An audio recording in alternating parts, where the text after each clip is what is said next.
अस्सलामुअलैकुम। आज का हमारा लेक्चर है एक्सरसाइज 3.3।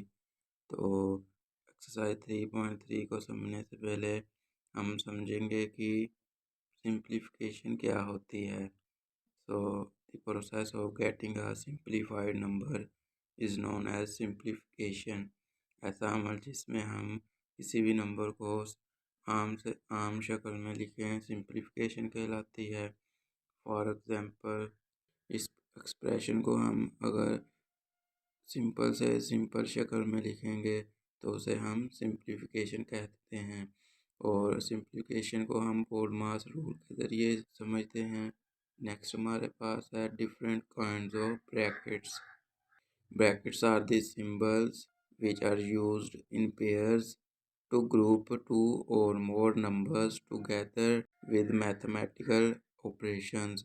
Brackets हमारे पास ऐसे सिंबल होते हैं जो कि हम पेयर की शक्ल में इस्तेमाल करते हैं दो या दो से ज़्यादा नंबर्स को किसी भी मैथमेटिकल ऑपरेशन में इकट्ठा लिखने के लिए। There are four kinds of brackets. हमारे पास चार किस्म की ब्रैकेट्स होती हैं। नंबर वन है बार और विनकुलम। सेकंड इज पैरेंथेसिस और कर्व ब्रैकेट्स और round brackets. And third is braces और कर्ली ब्रैकेट्स, जिसे हम उर्दू में दरमियानी ब्रैकेट्स भी कहते हैं। And number four is square brackets और बॉक्स ब्रैकेट्स, जिसे हम उर्दू में बड़ी ब्रैकेट भी कहते हैं। नेक्स्ट हमारे पास है student one and student two ने दो तरीके से सवाल को सोल्व किया है, लेकिन उसने ब्रैकेट्स को अलग अलग तरीक़ों से सोल्व किया है। सबसे पहले एक्सप्रेशन गिवन है 30 multiply by 40 minus 24 plus 10 bar plus 7। तो इस क्वेश्चन में हम सबसे पहले ब्रैकेट को सॉल्व करेंगे। और सबसे पहले बार का क्या मतलब होता है, जिन नंबर्स के ऊपर बार होगा तो वो जो भी नंबर्स होंगे उनको हम एक ग्रुप समझेंगे। फॉर एग्जांपल यहाँ पे 24 प्लस 10 है, तो हम पहले इनको सॉल्व करेंगे। 24 प्लस 10 इज इक्वल टू 34। और नेक्स्ट स्टेप में जब हमने इसको सॉल्व किया तो 34 आ गया और नेगेटिव बाहर एज इट इज़ आ गया और बाकी सारी टर्म्स एज इट इज़ नीचे लिख ली। नेक्स्ट स्टेप हमने 30 एज इट इज़ नीचे लिख लेना है और 40 में से 34 को माइनस किया तो हमारे पास 6 आ गया। और जब इसको हमने सोल्व किया तो हमारे पास आंसर आ गया 187। तो ये था राइट वे कि किस तरह हम ब्रैकेट्स को सोल्व करते हैं। नेक्स्ट स्टूडेंट टू हम देख लेते हैं। तो स्टूडेंट टू ने सबसे पहले बार को सोल्व किया। नेक्स्ट स्टेप में उसने फिर नेक्स्ट टाइम -24 -10 को सोल्व किया तो हमारे पास -34 आ गया। फिर नेक्स्ट टाइम में उसने 30 को 40 से मल्टीप्लाई किया और 34 एस टी नीचे लिख लिया, जो कि गलत तरीका है क्योंकि पहले हमने ब्रैकेट को सोल्व करना होता है और फिर बाद में दूसरे ऑपरेशंस को सोल्व करना होता है। तो इसलिए इसका आंसर गलत आ गया और ये रॉन्ग वे होता है, क्योंकि सबसे पहले हम ब्रैकेट्स को सोल्व करते हैं और फिर ऑर्डर ऑफ मल्टीप्लिकेशन या जो भी हो पावर में उसको सोल्व करते हैं। इसलिए स्टूडेंट वन का आंसर ठीक है। नेक्स्ट हमारे पास है if there is a positive sign before any pair of brackets. अगर किसी भी ब्रैकेट्स के पेयर के पहले पॉजिटिव साइन है then the brackets will be removed without changing the sign of the number within brackets. तो brackets को ख़त्म कर दिया जाएगा और ब्रैकेट्स के अंदर जो भी नंबर होगा उसका साइन चेंज नहीं किया जाएगा। For example 3 plus parenthesis 6 minus 2। तो सबसे पहले हमने ब्रैकेट को सोल्व करना है। तो 6 माइनस 2 इज इक्वल टू 4 होता है, जो कि पॉजिटिव का होगा। और ब्रैकेट के पहले पॉजिटिव का साइन है तो ब्रैकेट के अंदर जो भी नंबर होगा उसका साइन चेंज नहीं होगा, लिहाजा 4 एज नीचे रह जाएगा and 3 plus 4 is equal to 7। Next हमारे पास है if there is a negative sign before any pair of brackets. अगर किसी भी ब्रैकेट्स के पेयर के पहले नेगेटिव साइन है the brackets will be removed by changing the sign of the number within brackets. तो ब्रैकेट्स को remove कर दिया जाएगा और ब्रैकेट्स के अंदर जो भी नंबर होगा उसका साइन चेंज हो जाएगा। For example 3 minus 5 minus 9। तो 5 माइनस 9 इज इक्वल टू -4 होता है और ब्रैकेट्स के पहले हमारे पास नेगेटिव साइन है, तो नेगेटिव नेगेटिव पॉजिटिव हो जाएगा और 3 + 4 = 7 आ गया।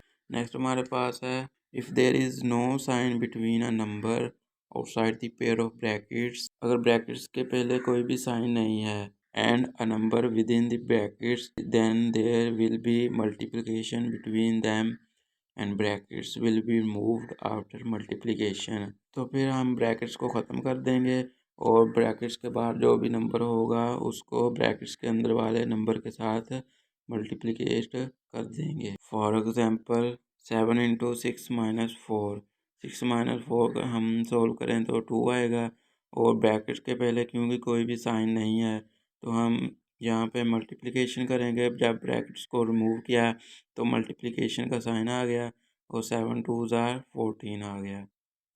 The order of solving brackets within the given expression is mentioned below. Brackets को किस ऑर्डर में सोल्व करते हैं वो हम पढ़ेंगे। तो सबसे पहले है विनकुलम। विनकुलम और bar is treated as first preference. जो भी विनकुलम या बार होता है उसको हम सबसे पहले सोल्व करते हैं। नेक्स्ट हमारे पास है पैरेंथेसिस और कर्व ब्रैकेट्स और राउंड ब्रैकेट्स। फिर हमारे पास होती है कर्ली ब्रैकेट्स और ब्रेसेस और आखिर में स्क्वायर ब्रैकेट्स और बॉक्स ब्रैकेट्स को हम सोल्व करते हैं। तो अब तक हमने पढ़ा कि अगर ब्रैकेट्स के पहले पॉजिटिव का साइन है तो हम ब्रैकेट्स को रिमूव करेंगे और जो भी नंबर होगा उस ब्रैकेट्स के अंदर उसका साइन चेंज नहीं होगा। लेकिन अगर ब्रैकेट्स के बाहर नेगेटिव साइन है तो ब्रैकेट्स के अंदर जो भी नंबर होगा उसको ब्रैकेट्स ख़त्म करने के बाद साइन चेंज हो जाएगा। और लास्ट में हमने पढ़ा कि अगर ब्रैकेट्स के बाहर कोई भी साइन नहीं है तो ब्रैकेट्स के अंदर वाला नंबर बाहर वाले नंबर के साथ मल्टीप्लिकेट होगा। और लास्ट में हमने पढ़ा कि ब्रैकेट्स को किस तरह सॉल्व करते हैं और ब्रैकेट्स में सबसे पहले हम बार को सॉल्व करते हैं, उसके बाद हम पैरेंथेसिस को सॉल्व करते हैं, फिर कर्ली ब्रैकेट्स और लास्ट में स्क्वायर ब्रैकेट्स को सॉल्व किया जाता है। नेक्स्ट हमारे पास क्वेश्चन है solve 20 - 18 × 5 × 19 - 17 plus 70 divided by 10 bar plus 5। सबसे पहले इस एक्सप्रेशन में हम ब्रैकेट्स को सॉल्व करेंगे और ब्रैकेट्स में सबसे पहले हम बार को सॉल्व करते होते हैं। तो बार के नीचे जो भी नंबर्स हैं उनको हम एक ग्रुप समझते हैं और जब हमने बार को सॉल्व किया तो 17 डिवाइडेड बाई 10 = 7 होता है। तो 7 आ गया प्लस 5 और बाकी जो भी एक्सप्रेशन की वैल्यूज़ थी वो एज इट इज़ नीचे लिख ली। नेक्स्ट स्टेप में हमने पैरेंथेसिस को सॉल्व करना है। पैरेंथेसिस में 7 + 5 था और जब ऐड हुआ तो 12 आ गया। नेक्स्ट स्टेप में हमने कर्ली ब्रैकेट्स को सॉल्व किया और 19 - 17 + 12 किया तो हमारे पास 14 आ गया। और उसके बाद हमने स्क्वायर ब्रैकेट को ख़त्म किया, 5 को 14 से मल्टीप्लाई कर दिया। और अब क्योंकि स्क्वायर ब्रैकेट के बाहर कोई भी साइन नहीं है तो हमारे पास यहाँ पे मल्टीप्लिकेशन होगी। 18 × 70 = 1260 और जब इसको हमने सब्ट्रैक्ट किया 20 में से तो हमारे पास 760 आंसर आ गया। नेक्स्ट हमारे पास है रिकॉग्नाइज बोर्डमास रूल। बोर्डमास रूल क्या होता है? तो बोर्डमास रूल में हम समझेंगे कि बोर्डमास रूल को किस तरह अप्लाई करते हैं। बोर्डमास रूल में सबसे पहले बी हमारे पास जो लिखा है वो ब्रैकेट्स के लिए होता है और ओ जो हो हमारे पास है वो ऑर्डर ऑफ ऑपरेशन होता है कि हमारे पास अगर कोई भी एक्सपोनेंट में वैल्यू गिवन है तो सबसे पहले हम उसे सोल्व करेंगे ब्रैकेट्स के बाद। नेक्स्ट हमारे पास डी है, D stands for division and M stand for multiplication, then A stands for addition और लास्ट में एस स्टैंड्स फॉर सब्ट्रैक्शन और लास्ट में हम सब्ट्रैक्शन करते हैं।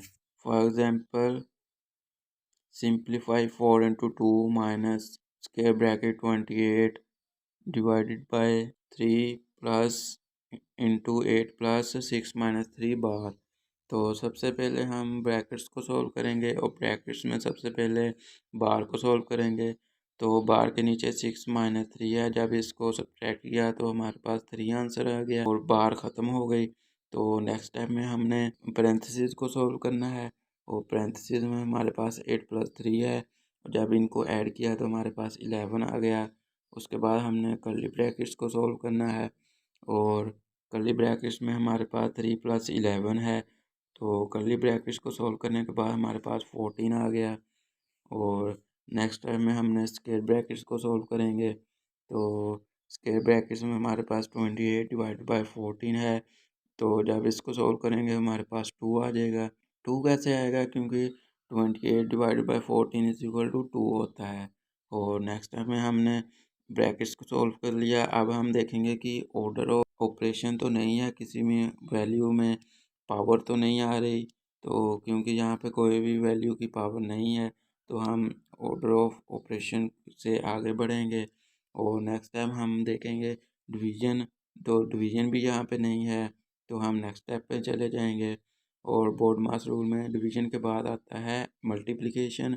तो हम मल्टीप्लाई करेंगे, 4 को 2 से मल्टीप्लाई किया, 4 2 = 8। तो नेक्स्ट टाइम में हमने बोर्ड रूल में मल्टीप्लाई से आगे बढ़ेंगे एडिशन पे।